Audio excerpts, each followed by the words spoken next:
Graça e paz, meus irmãos. Ainda sobre a série sobre o catolicismo romano, como eu já disse em outro áudio, nosso objetivo não é ofender as ovelhas do sistema. O nosso objetivo é mostrar a verdade para as ovelhas do sistema. Eu não tenho nenhum objetivo de atacar você que é católico. Eu só quero que você descubra a verdade. Aqui no livro, por exemplo, do Raimundo Ferreira de Oliveira, Seitas e Heresias, Um Sinal dos Tempos, este livro você pode adquirir pela CPAD, Casa Publicadora das Assembleias de Deus. Entra aí no site da CPAD e pesquisa e compra esse livro para você descobrir a verdade. A Igreja Católica, ela menciona o ano 33 depois de Cristo como a data da sua fundação. Aliás, eu vou ler mais adiante um pouquinho aqui, antes um pouquinho que eu deixei aqui para trás.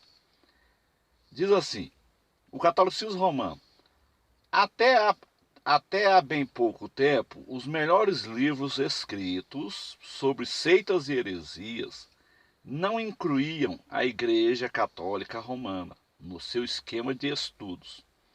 Talvez devido ao fato de grande parte deles terem sido escritos em países onde essa igreja não exercia suficiente influência para ser notada como tal. Não é esse o caso do Brasil, onde a grande maioria dos membros de igrejas evangélicas, teoricamente, vieram do catolicismo romano, já que essa igreja é majoritária, pelo menos nominalmente, em nossa pátria, desde o seu descobrimento em 1500. Ou seja, Frei Henrique Soares de Coimbra, ele rezou a primeira missa aqui e trouxe para cá o catolicismo. Então, é por isso que no Brasil esta igreja ela é uma igreja predominante. Então, o resumo histórico do catolicismo romano. A Igreja Católica, então, ela menciona o ano 33 depois de Cristo como a data da sua fundação. Isso não é verdade. Isto vem do fato de que toda ramificação do cristianismo costuma ligar a sua origem à igreja fundada por Jesus Cristo. O pilar do catolicismo é Mateus 16, 18, né? Mas se você estudar o grego, você vai ver que Jesus ele não fundou a igreja em Pedro, né? No grego ali, Pedro é Petros e Jesus é Petra. Então não tem nada a ver. Jesus não fundou a igreja em Pedro. Essa é a grande verdade. Você pode pesquisar e perguntar para qualquer professor de grego. Ele vai te dizer a mesma coisa que eu estou te dizendo. Jesus ele não fundou a igreja em Pedro. A igreja é fundada nele mesmo. Ele é a pedra fundamental. Ele é a Petra no grego, Petra. Então, porém, quanto ao desenvolvimento da organização eclesiástica e doutrinária da Igreja de Roma, Igreja Católica em Roma, é muito difícil fixar com exatidão a data de sua fundação. Eu creio que foi fundado pelo apóstolo Paulo, né? Inclusive eu já fiz um vídeo sobre isso. Por quê? Porque quando Paulo fundou a igreja em Roma, a igreja cristã em Roma, já tinha outras igrejas. Então ela não é a primeira igreja. Agora, esta igreja católica apostólica em Roma, ela desviou do evangelho a partir de 312, quando Constantino ele fez do cristianismo a religião oficial do Império Romano. É o que nós vamos ver aqui nesse livro. Porque o afastamento das doutrinas bíblicas pela igreja em Roma, ele deu-se paulatinamente, sabe? Foi como um câncer dentro da igreja em Roma. Então, uma reforma era inevitável. Em 1517, então, Martim Lutero ele faz a reforma protestante. Eles alegam que Martim Lutero queria se casar com a freira de nome Catarina, mas aonde na Bíblia está dizendo que é proibido casar? Aonde que está dizendo isso? Pelo contrário, quem proíbe casamento é demônios. 1 Timóteo capítulo 4 fala que é doutrina de demônio. Então Martinho Lutero, ele tinha todo o direito de casar, como qualquer padre tem. Qualquer padre da Igreja Católica Romana tem todo o direito de casar. Não existe isso na Bíblia, proibir casamento, sabe? Não existe isso. Então, como que começou a degeneração da igreja em Roma, da Igreja Católica em Roma, Igreja Católica Apostólica em Roma? Durante os primeiros 3 séculos da era cristã, ou seja, durante 300 anos, desde a ascensão de Jesus até o ano 300, mais ou menos, a perseguição à igreja verdadeira ajudou a manter a sua pureza, preservando-a de líderes maus e ambiciosos. Nessa época, ser cristão significava um grande desafio, e aqueles que fielmente seguiam a Cristo sabiam que tinham suas cabeças a prêmio, pois eram rejeitados e perseguidos pelos poderosos. Só os realmente salvos se dispunham a pagar esse preço. Então você conhece a história, meu irmão. É só você pesquisar aí no Google e você vai ver. Os imperadores jogavam os crentes na arena, né? Tinha a luta dos gladiadores, então era um sofrimento terrível ali. Inclusive tem filmes sobre isso. Assista o filme, é Golvades. Você vai ver o sofrimento que era, né? Tem outro filme também, é Barrabás. Tem muitos filmes sobre a história da igreja nos 3 primeiros séculos, né? Nos 3 primeiros 300 anos, onde ser cristão realmente você colocaria a sua cabeça a prêmio.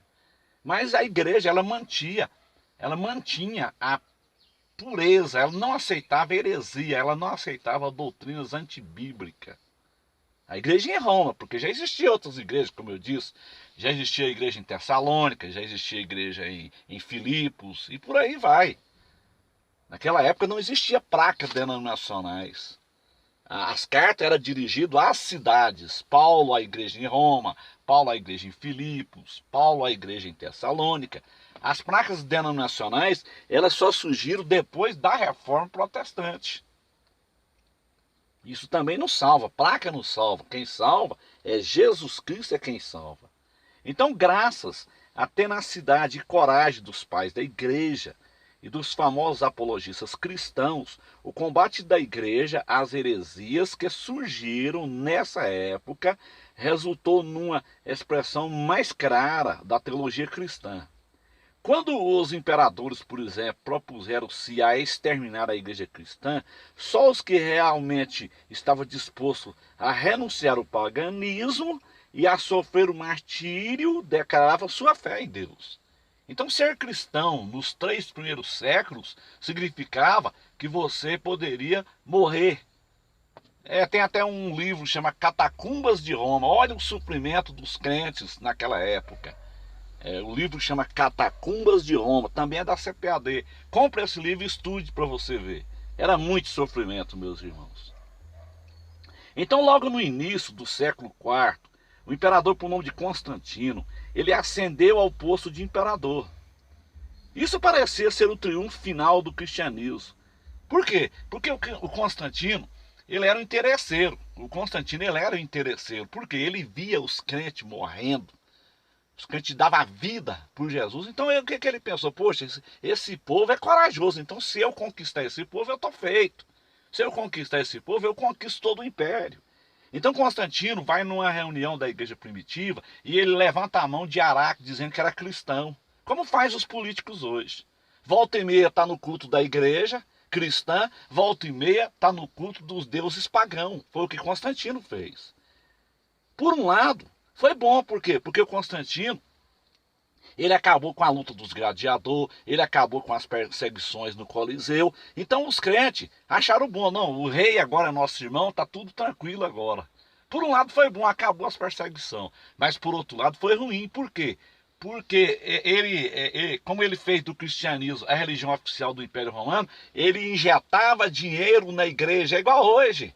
Os políticos injetam dinheiro nas igrejas. Quantos pastores, meus irmãos, política não dá certo com a igreja, nunca deu certo. Quantos pastores hoje que estão aí presos com políticos, que estão aí sujeitos a políticos, porque os políticos injetam dinheiro na igreja e ele tem que aceitar o que o político determina. Porque ganhou um caminhão de areia da igreja, do político, ganhou um caminhão de tijolo para construir a igreja, então fica preso naquilo ali. Então aceita tudo. Quantos púlpitos hoje da nossa igreja que está cheio de político corrupto? Então, os crentes, os verdadeiros cristãos, os verdadeiros servos de Deus que tinham visão, eles falam, esse negócio não está certo. Eles viam a corrupção dentro da igreja. A igreja não podia reclamar porque ela recebia ajuda do governo, ela recebia ajuda do Império Romano, é igual hoje. Quantos pastores que estão envolvidos com política e recebem ajuda de político e até obriga os seus crentes a voltarem políticos corruptos? Quantos? Na época de política, isso é muito normal dentro das igrejas evangélicas. Então hoje, uma reforma dentro da igreja evangélica hoje já é inevitável, é preciso de ter uma reforma. Então aqueles crentes de visão caíram fora, fugiram, foi para cima dos montes, foram esconder dentro das catacumbas, mas aqueles gananciosos que queriam dinheiro ficaram ali. Mas na realidade produziu resultado desastroso dentro da igreja. Por exemplo, em 312, quando Constantino ele apoiou o cristianismo e fez ele região oficial do Império Romano, proclamando a si mesmo como benfeitor do cristianismo, como eu disse. Constantino deu uma que estava protegendo os cristãos, estava ali no meio dos cristãos, dando paz do Senhor e tal, mas volta e meia ele estava lá no meio da idolatria. Ele tinha que agradar gregos e troianos, é igual os políticos faz hoje. Político hoje fala que é crente, volta e meia está na igreja dos crentes, volta e meia está lá nos cultos aos deuses pagãos, mas os crentes não podem reclamar, por quê? Porque o político injeta dinheiro nas igrejas. Eu nunca apoiei político na nossa igreja, nunca dei moral para político na nossa igreja, eu nunca coloquei político em cima dos púlpitos da nossa igreja, porque o púlpito não é lugar de político corrupto.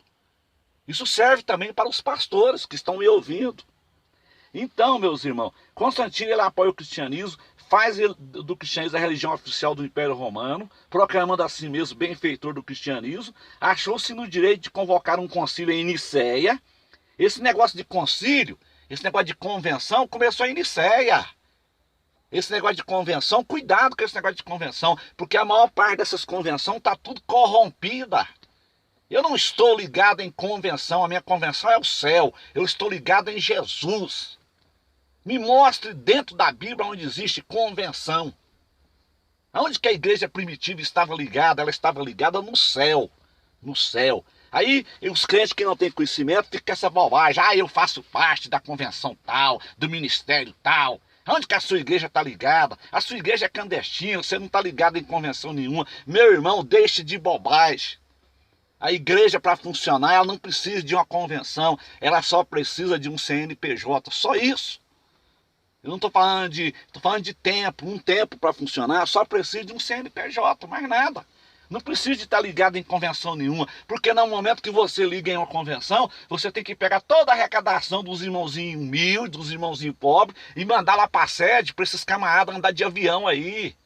Esses camaradas ficar aí comendo do bom do melhor em churrascaria e andando de jet ski aí, indo para Caldas Novas. Abra os teus olhos, acorde. Saia fora desse sistema chamado sistema de convenção. Eu saí disso no ano 2000 e não quero nem saber disso. Saia fora disso, meu irmão. Acorde, saia desse sistema religioso. Então, Constantino, ele apoia o cristianismo, faz o cristianismo oficial do Império Romano, e assim mesmo ele proclama o benfeitor do cristianismo, achou-se no direito de convocar um concílio em Nicéia, né, para resolver certos problemas doutrinários gerados por determinados segmentos da igreja. Nesse concílio foi estabelecido então o chamado Credo dos Apóstolos. Foi o primeiro concílio que teve então, depois que o Constantino fez do cristianismo a religião oficial do Império Romano. O que acontece então, meus irmãos? O que acontece então a partir do momento em que Constantino ele faz do cristianismo a religião oficial do Império Romano? A igreja ficou como um barco à deriva, do ano 312 em diante, até 31 de outubro de 1517, quando Martinho Lutero fixou as 95 teses na porta da igreja em Wittenberg, na Alemanha. A igreja ficou como um barco à deriva, ficou como uma casa de ninguém. Então uma reforma era inevitável. Martinho Lutero, ele não queria fundar uma nova religião de forma nenhuma. Ele queria simplesmente que a Igreja Católica Apostólica em Roma voltasse para as Escrituras, mas a igreja desviou. A igreja acrescentou a tradição também. Além da Bíblia, eles têm a tradição e por aí vai. Colocaram os apócrifos também. Então uma reforma era inevitável. Como uma reforma hoje, dentro da reforma, também é inevitável. Hoje já se faz necessário uma reforma dentro das igrejas que vieram da reforma. Porque está tudo corrompido. Então a decadência doutrinária, moral e espiritual da igreja, qual que foi as causas da decadência da igreja? A decadência doutrinária, moral e espiritual da igreja começou quando milhares de pessoas foram por ela batizados e recebidos como membros sem ter experimentado uma real conversão bíblica. Hoje em dia é normal isso. Hoje os pastores estão batizando as pessoas sem discipulado, sem conversão. Batiza gente bebendo, gente fumando, gente amigado. Eles querem encher os templos para arrecadar dinheiro. É só isso que eles querem. Eles querem igreja cheia e dízimo aumentado, porque igreja cheia e dízimo aumentado, salário do pastor é gordo no fim do mês. É isso que eles querem. Quando eu me converti, por exemplo, eu me converti na igreja batista. Eu fui discipulado 6 meses. Hoje não existe isso mais. Hoje a pessoa levanta a mão na igreja, aceita Jesus, já tem um tanque lá dentro para batizar a pessoa. Eles não estão interessados em levar o povo para o céu. Eles estão interessados em dízimo e oferta gorda, para poder, no final do mês, eles terem um salário bom. É isso. Então, essas pessoas foram batizadas sem ter experimentado uma real conversão bíblica. Verdadeiros pagãos que eram. Pessoas pagãs introduziram-se no seio da igreja, trazendo consigo seus deuses. É o que acontece hoje. Quantos deuses estão dentro das nossas igrejas hoje? Que segundo eles eram o mesmo Deus adorado pelos cristãos. É o que a gente ouve por aí. Toda igreja, toda religião é boa. As pessoas não falam isso. Toda religião é boa. Todas não falam em Deus. É lógico. Toda religião fala em Deus. Você acha que se uma religião falasse no diabo, as pessoas iam para lá? O diabo, ele é enganador, ele sabe enganar. Ele sabe persuadir. Então, nesse tempo do imperador Constantino, homens ambiciosos e sem o temor de Deus começaram a buscar cargos na igreja como um meio de obter influência social e política, ou para gozar dos privilégios e do sustento que o Estado garantia a tantos quantos fizessem parte do clero. É igualzinho hoje. Quantos pastores que estão ganhando milhões de políticos aí para poder obrigar os seus membros a votarem em políticos corruptos? O ano que vem mesmo é época disso. O ano que vem é ano de eleição. A igreja, ela não deve se envolver com política. Pastor não se deve envolver com política. Pastor foi levantado para pastorear ovelhas. Lá em Efésios 4, versículo 11, ele deu uns para pastores, outros para doutores, professores. Pastor não é para envolver com política. Política é coisa satânica, mentirosa, corrupta. A política tem corrupção, a política tem mentira, a política tem falcatrua. Eu nunca me envolvi com política, meus irmãos. Então, para gozar dos privilégios, do sustento que o Estado garantia a tantos quantos fizessem parte do clero, deste modo, o formalismo e as crenças pagãs iam se infiltrando na igreja até o nível de paganizá-la completamente. Então a igreja em Roma, ela se paganizou completamente. Então uma reforma era inevitável. Senhores católicos, entenda isso. Uma reforma dentro da igreja católica em Roma era inevitável. Tinha que ter uma reforma, Foi o que Lutero fez em 1517, 31 de outubro de 1517. Dentro dessa igreja desviada em Roma, tinha muitos homens de Deus ali, como Jerônimo Savonarola, John Wycliffe, que traduziu a Bíblia para o inglês, do latim para o inglês. John Hus, que foi queimado na fogueira da Inquisição pela igreja em Roma, em 1415. Martinho Lutero, ele seguia os ensinos de John Hus. E quantos que morreram? Estude o livro A Face Oculta do Catolicismo Romano e você vai ver a podridão que esta igreja fez com o povo de Deus. Na época da Reforma Protestante, por exemplo, em 1517, eles criaram a Contra-Reforma, a chamada Ordem dos Jesuítas. E eles mataram milhares de cristãos. A Contra-Reforma, ela visitava você, e se você não se retratasse, eles chegavam até você e falavam assim, ó, você está seguindo aquele herege do Lutero. Você tinha que se retratar. Se você não se retratasse, a Contra-Reforma te matava, levava você para um tribunal, você era julgado ali naquele tribunal e você era morto. Os seus bens eram confiscados pela igreja de Roma. Por isso que a igreja hoje de Roma, ela é milionária. É uma igreja que tem patrimônio no mundo todo. Essa prostituta, ela está assentada nos 4 cantos da terra.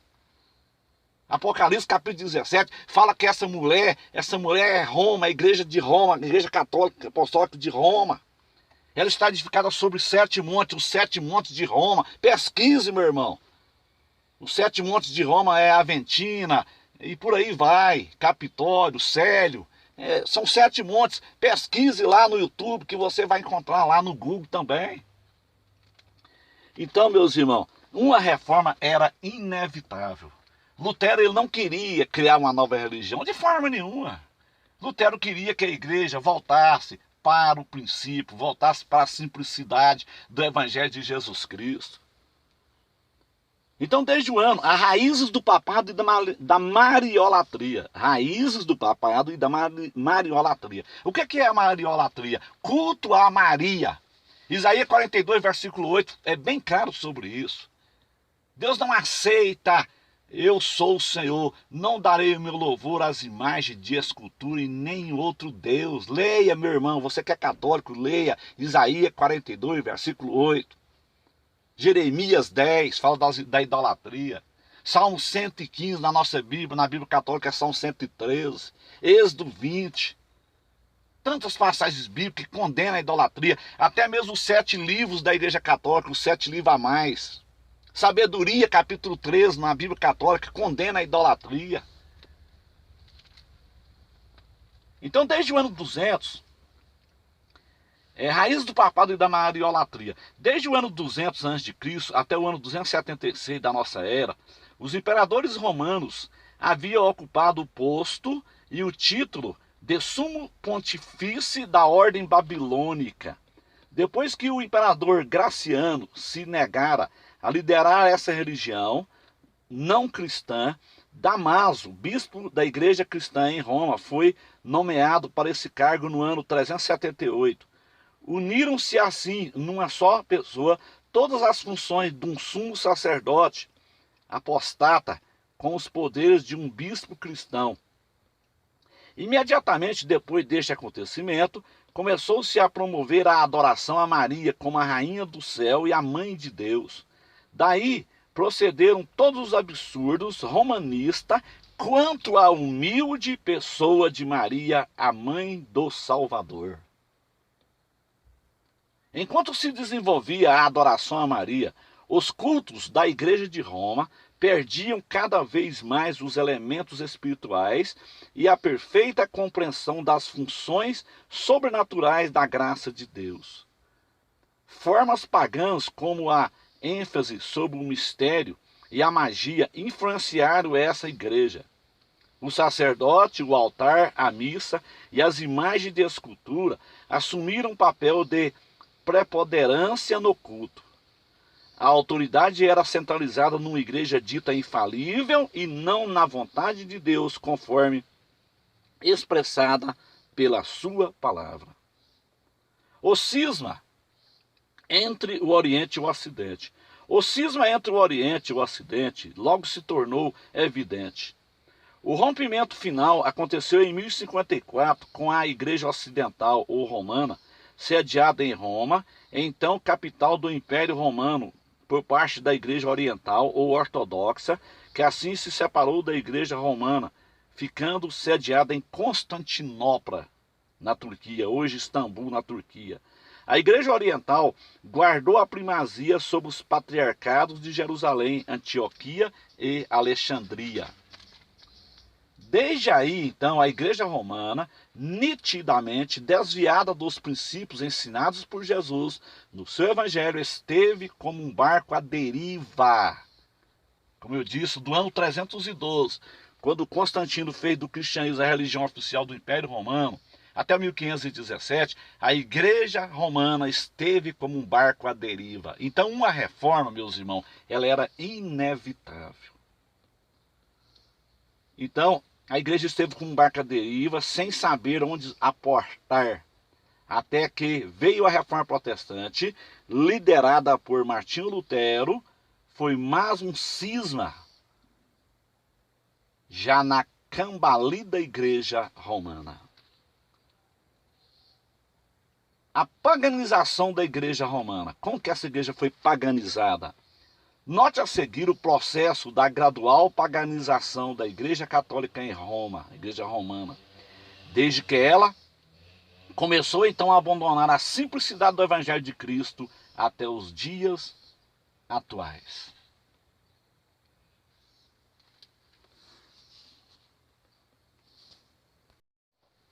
Meus irmãos, olha, observa aqui essa lista aqui para vocês verem como que entrou essas doutrinas antibíblicas dentro da Igreja de Roma. Durante os 2 primeiros séculos, do ano 33 até o ano 196, nesse período da história, a Igreja em Roma, ela não aceitou nenhuma doutrina antibíblica. Era uma igreja pura. Era uma igreja pura. Como eu disse em outro vídeo, eu sou católico. Eu sou pastor, mas eu sou católico. Porque eu faço parte da igreja. Que igreja? E a palavra igreja no grego é eclésia.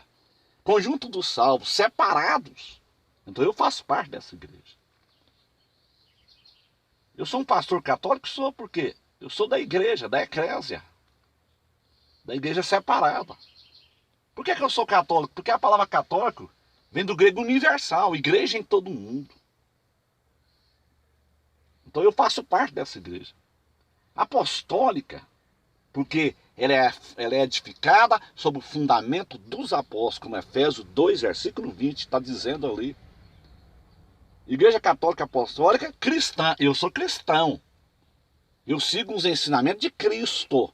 Eu não sou romano. Eu não tenho nada a ver com a Igreja de Roma. A Igreja de Roma, como eu disse, ela se desviou do Evangelho. Então, uma reforma era inevitável. Então, nesse período do ano 33 até o ano 196, a Igreja em Roma não aceitava nenhuma doutrina antibíblica. No ano 197, então, um bispo, por nome de Zeferino, bispo de Roma, ele começa um movimento herético contra a divindade de Jesus Cristo.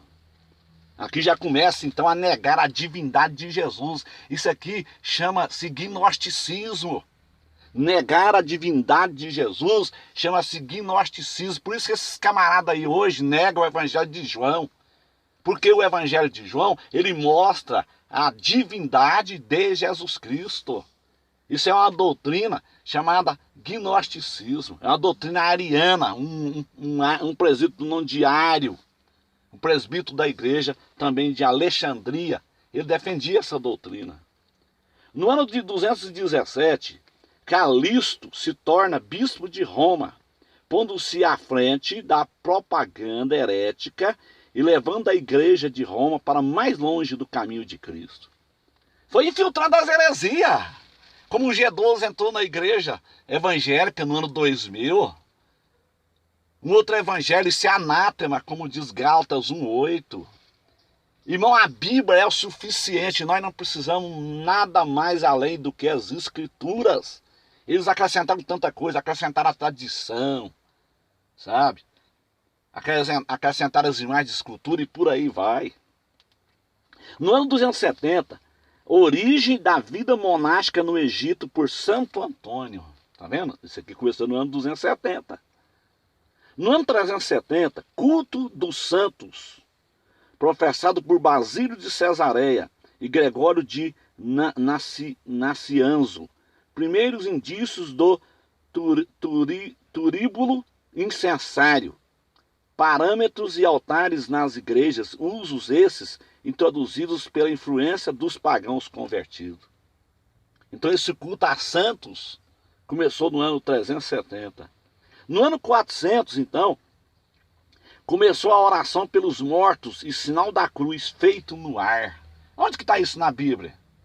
Onde que está isso na Bíblia? Que nós temos que orar pelos mortos e fazer sinal da cruz.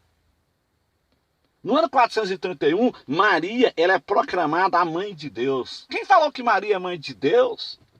Maria, mãe de Deus, não existe isso. Deus nunca foi criado, Deus é eterno. Eles não entendem isso, as pessoas não entendem isso. Maria, ela é mãe do Jesus, homem. Ela é mãe da natureza humana de Jesus. Maria, simplesmente, ela foi uma barriga de aluguel. Deus usou a barriga de Maria apenas para gerar Jesus do Espírito Santo. Maria não é mãe de Deus. Isso não existe isso. No ano 593, o dogma do purgatório começa a ser ensinado. Aonde que existe purgatório na Bíblia? Lá em Hebreus capítulo 1, versículo 3, está claro lá. Não existe purgatório na Bíblia. O sangue de Jesus nos purifica de todo pecado. O nosso purgatório é o sangue de Cristo, é Ele que nos purifica de todo pecado. Então isso é heresia. São heresias que foram sendo introduzidas no seio da igreja em Roma, então era necessário uma reforma, não tinha como. Uma reforma era inevitável.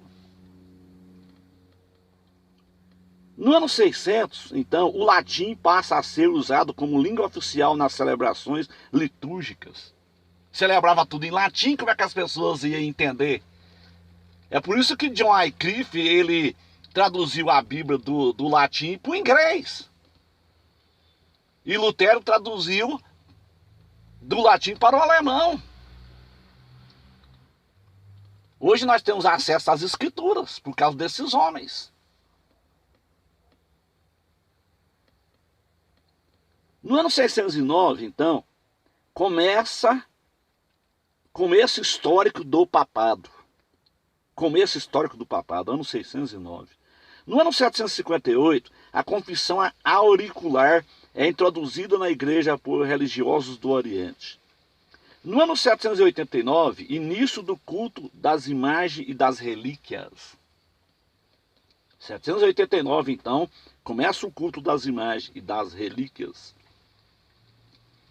Em 819, a festa da Assunção de Maria é observada pela primeira vez. Aonde está na Bíblia que Maria subiu para o céu? Aonde está na Bíblia, senhores padres? Aonde está na Bíblia que Maria ressuscitou e foi para o céu? Aonde está na Bíblia? Não existe esse versículo na Bíblia Sagrada. Não existe isso. Leia João 3, versículo 13. Leia lá. Eu não vou citar o versículo, eu quero que você, que é católico, leia.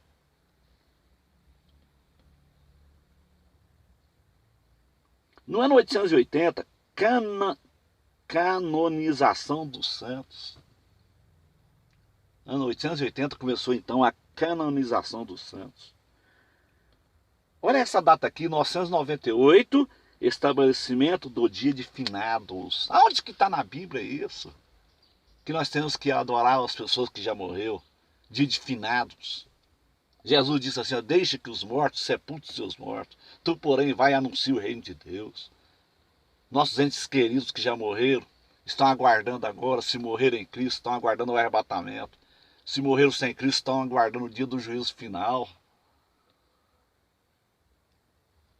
A Bíblia é clara sobre isso.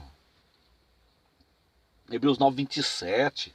Hebreus 9, 27. Aos homens está ordenado morrerem uma só vez, depois de segue-se o juízo. O tempo de preparação para a eternidade, meu amigo, é aqui nessa terra.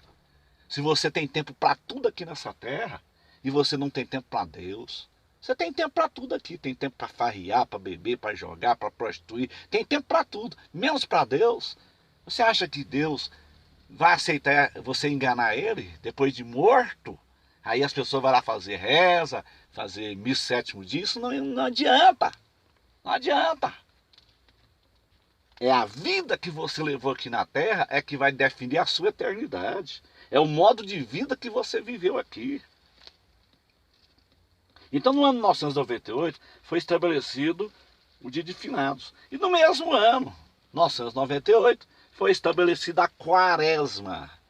A Quaresma também é coisa do catolicismo romano. E isso não existe na Bíblia. No ano 1000, o cânon da missa. No ano 1074, proíbe-se o casamento para os sacerdotes. Quando que foi então que o catolicismo proibiu o casamento? No ano 1074. Isso é doutrina de demônio. 1 Timóteo capítulo 4, meu irmão, leia lá. Você vai ler a partir do capítulo 4 até você encontrar o versículo lá, me parece que é o versículo 3. Proibir casamento é doutrina de demônio. 1075. Os sacerdotes casados devem divorciar-se compulsoriamente cada um de sua esposa. Aonde que está na Bíblia isso? Divórcio. Divórcio. Deus não se agrada do divórcio. Em 1095, indulgências plenárias. Aliás, por causa da venda de indulgências, foi que Martinho Lutero criou a Reforma Protestante. Eles vendiam indulgência.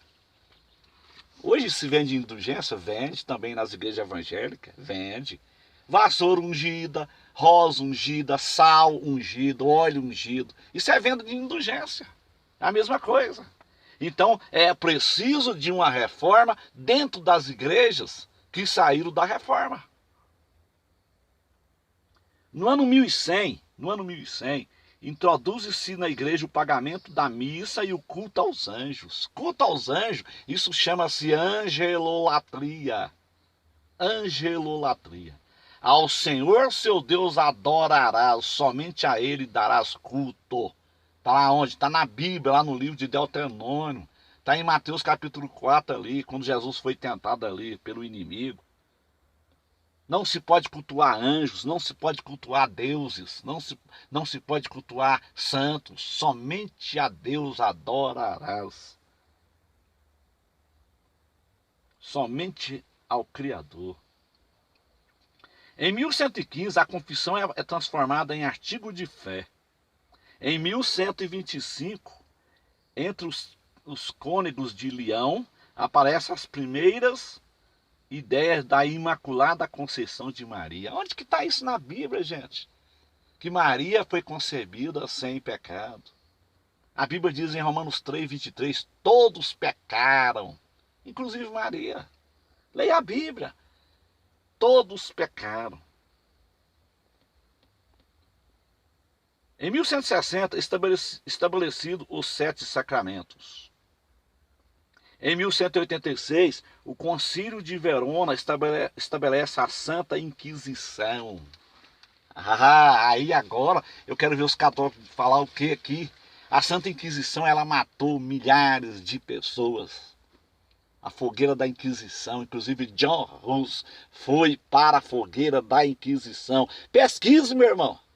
Entra aí na internet, aí pesquisa assim, John Hus. John Hus, ele foi para a fogueira da Inquisição. A Igreja Católica queimou ele vivo na Praça de São Pedro, em Roma. Por quê? Porque John Hus pregou contra o purgatório da Igreja Católica. Em 1190, então, é estabelecida a venda de indulgência. Foi por causa disso que Martinho Lutero fez a Reforma Protestante.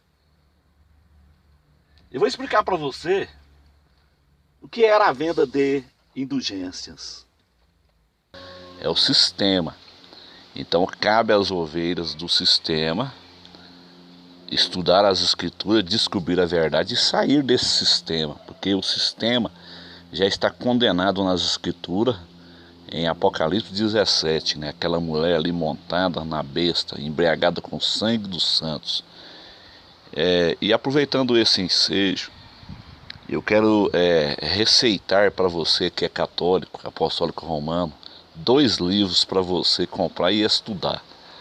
O primeiro livro é do Raimundo Ferreira de Oliveira. Ele é um livro da CPAD. Você entra no site aí da CPAD e você vai encontrar esse livro. O nome do livro é Seitas e Heresias, um sinal dos tempos. Você vai ver muita coisa sobre o catolicismo que você não sabe. E outro livro sobre o catolicismo romano é A Face Oculta do Catolicismo Romano, do pastor Sebastião Leonel, que já dorme com o Senhor. Você entra também na internet aí no Google e digita A Face Oculta do Catolicismo Romano e você vai encontrar este livro. Então, aproveitando o ensejo para nós falar um pouco sobre o catolicismo romano, qual que é o pilar do catolicismo romano? O pilar central do catolicismo romano é Mateus capítulo 16 e 18. Eles baseiam ali dizendo que Jesus edificou a igreja em Pedro. Aí, se você pegar o texto bíblico e você analisar com cuidado, você vai ver que não tem nada a ver essa interpretação. Primeiro porque Pedro, o Novo Testamento foi escrito em grego, e Pedro em grego é Petros, e Jesus é Petra. Então quando Jesus disse tu és Pedro, ele estava dizendo tu és Petros, pedra pequena, pedrinha pequena. E sobre esta Petra, aí Jesus estava falando sobre ele mesmo. Jesus é a pedra fundamental, está escrito no Salmo 118, Efésios 2:20. O próprio Pedro, lá em Atos 4:12, ele mesmo fala que Jesus é a pedra, né? Então, se você olhar esse texto com cuidado, você vai ver que tem muita coisa errada que as pessoas interpretam de uma forma errada. Os padres interpretam errado. Por exemplo, Jesus disse que as portas do inferno ela não pode prevalecer contra a igreja. Espera aí, meus irmãos, uma igreja a qual a porta do inferno ela não pode prevalecer contra ela, de forma alguma ela poderia ser edificada em Pedro. Por quê? Porque Pedro é pecador. Está escrito em Romanos 3, versículo 23. Todos, sem exceção, pecaram, inclusive Maria, Pedro, todos pecaram. O único que não pecou foi só Jesus. O próprio Pedro, me parece que em João 21, ele fala para Jesus, afasta-te de mim porque sou homem pecador. Examine aí na Bíblia, procure aí para você ver. Então a gente tem que examinar as escrituras. Outra coisa também, como eu disse, uma igreja a qual as portas do inferno ela não pode prevalecer contra ela não pode ser edificada em Pedro. Pedro ele era pecador. Outra coisa, no mesmo texto, o problema é que as pessoas lêem a Bíblia de uma forma correndo e versículo isolado, texto sem contexto, ele acaba virando pretexto para heresias. Se você observar no mesmo texto, onde Jesus está fazendo o discurso ali com Pedro, se você olhar lá no versículo 23, o próprio Jesus, ele chama Pedro de Satanás. Espera aí, senhores católicos, vamos ser honestos. Como que pode Jesus edificar a igreja em Pedro, em um homem pecador, e ao mesmo tempo chamá-lo de Satanás? Não tem lógica isso aí.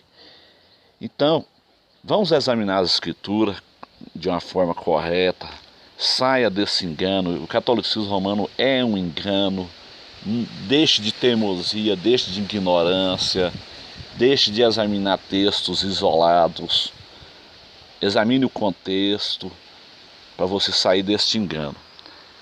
Ainda o catolicismo romano, eles alegam que Pedro, ele era papa, né? Será que realmente Pedro ele era papa? Vamos olhar. Olha aqui. Eu estou aqui com o livro do Raimundo Ferreira de Oliveira, Seitas e Heresias, um sinal dos tempos, e eu vou ler aqui para você algumas coisas deste livro, muito interessante. Preste atenção para você ver, para você sair do engano.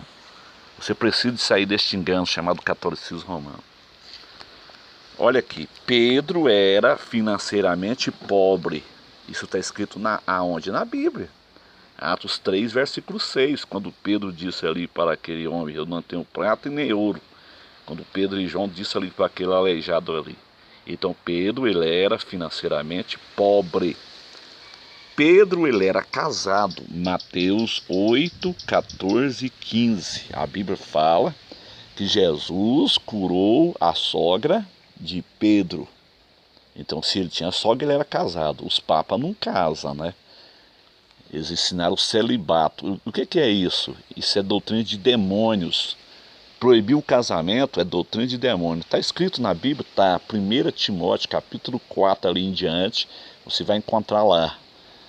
Que nos últimos dias muitos vão apostatar da fé, dando ouvido à doutrina de demônio. E mais na frente fala que eles vão proibir o casamento. Isso é doutrina de demônio, proibir casamento. Então veja bem. Olha, Pedro foi um homem humilde, pelo que não aceitou ser adorado pelo centurião Cornélio.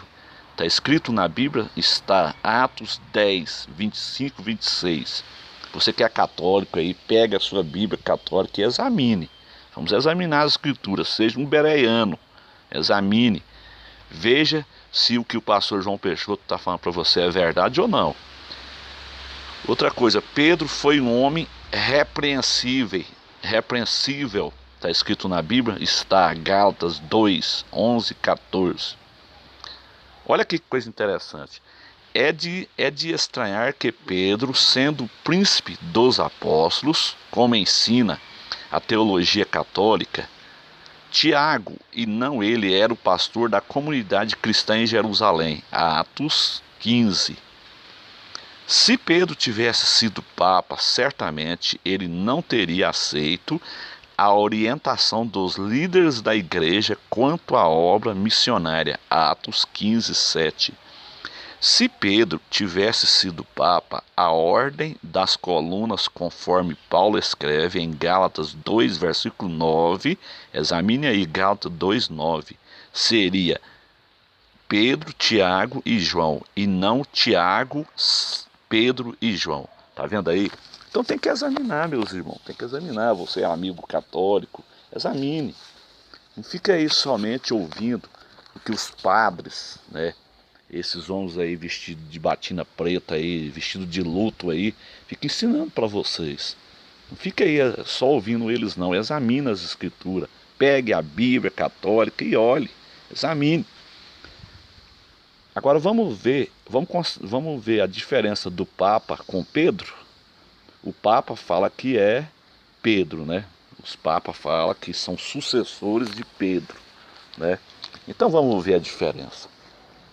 A própria história, aqui ó, o Papa, ela é um Pedro diferente.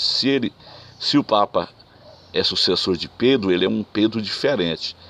A própria história do papado é uma viva demonstração de que os papas jamais conseguirão provar serem sucessores do apóstolo Pedro, já que em nada se assemelham àquele inflamado, mas humilde servo do Senhor, Jesus Cristo.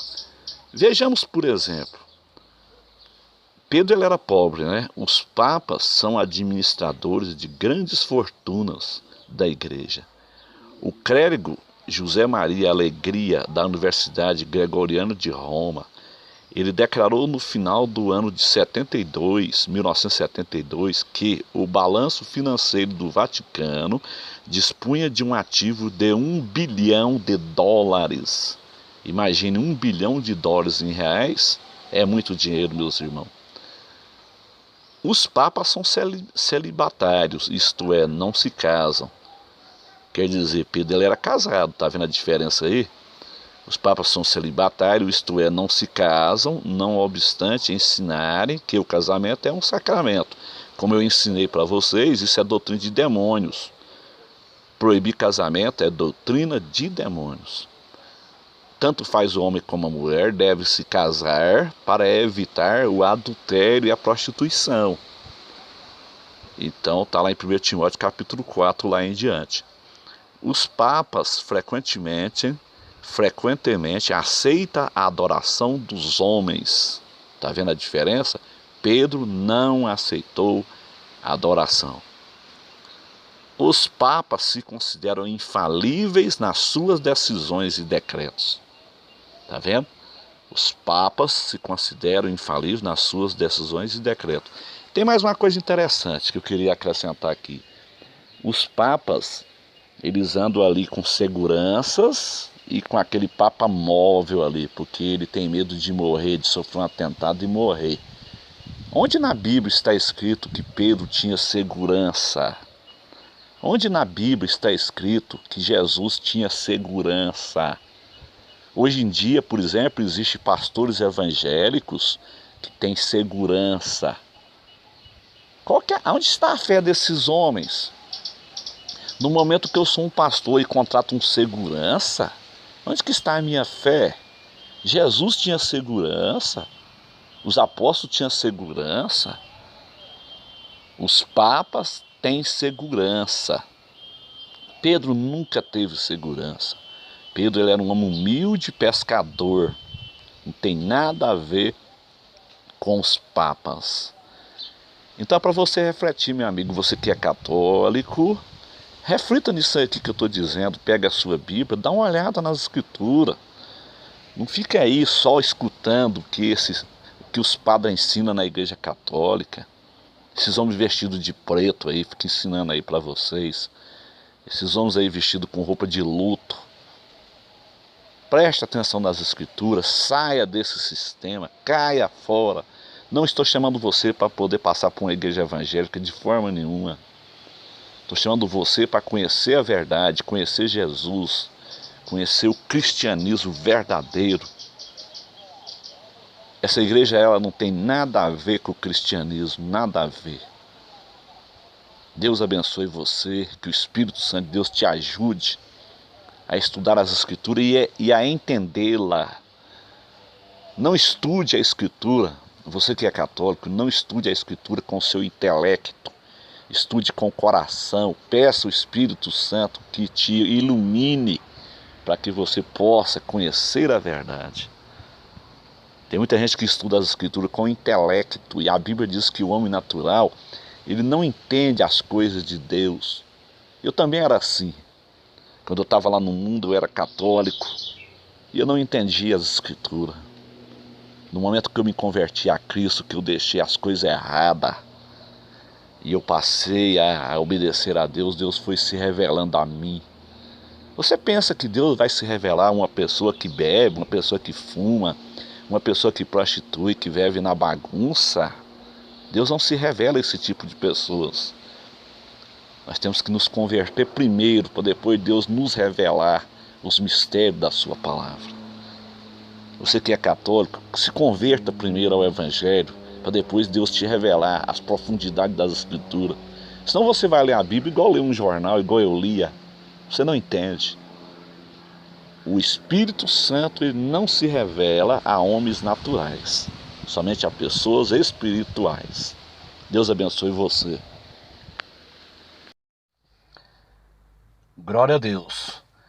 Então, meus irmãos, em 1220, adoração à hóstia.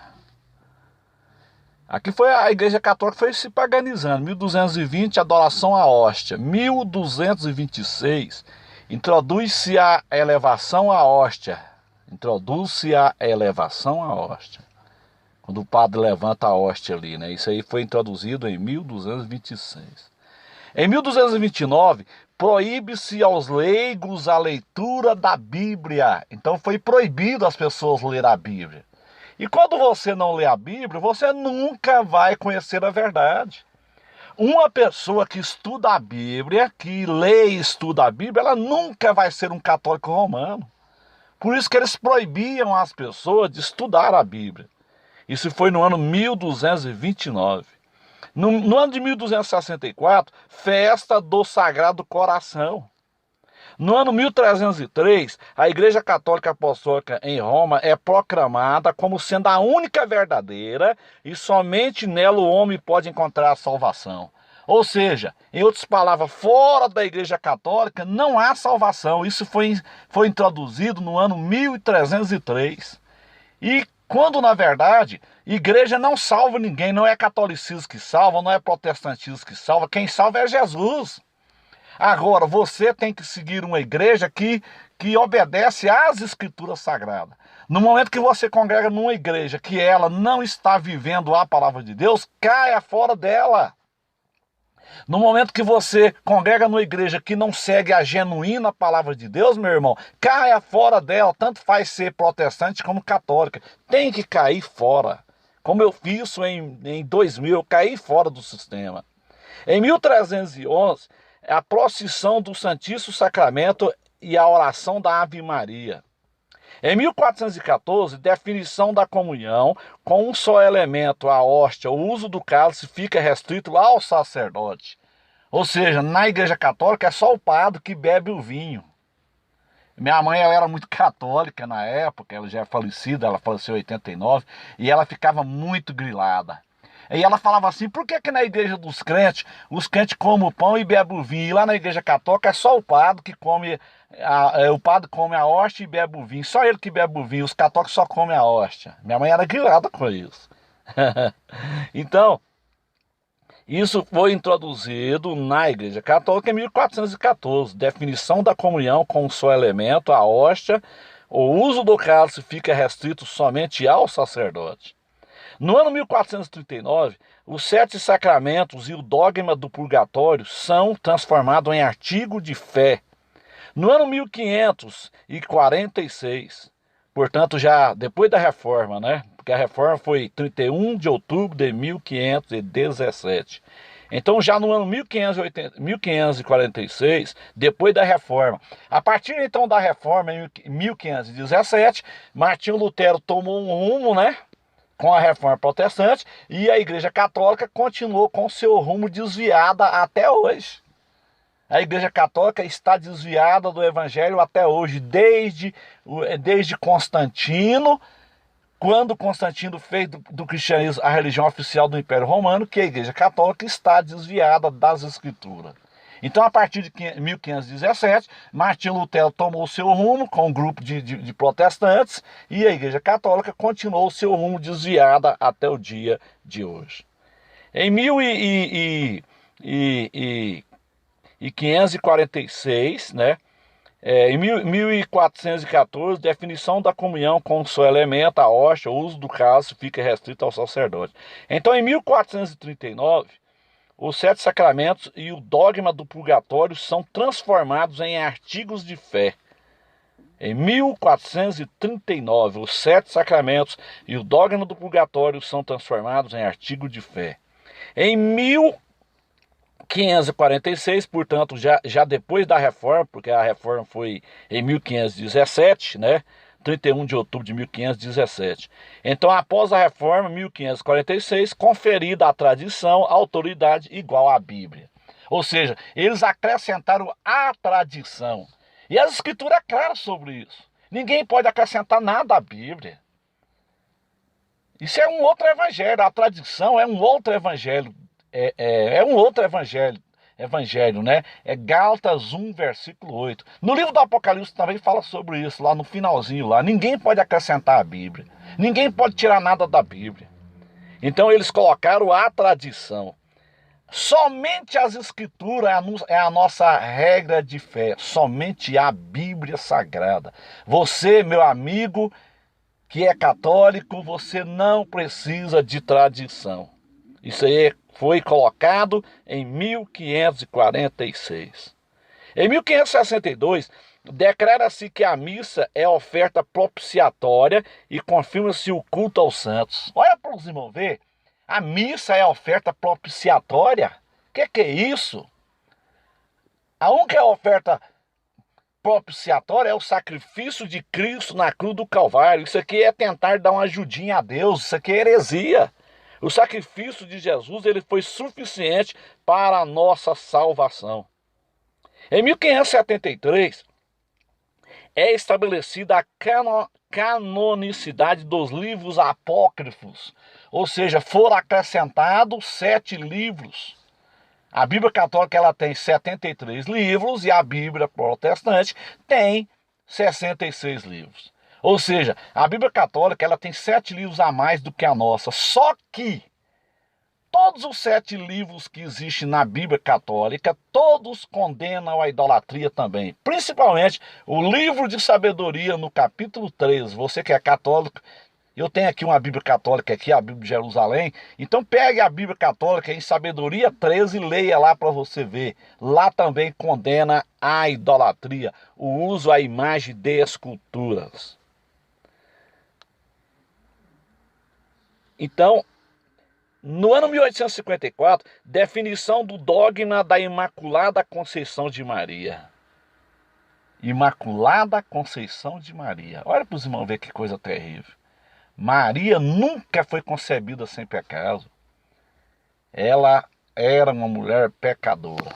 Simplesmente era uma mulher muito humilde, simples, uma serva de Deus.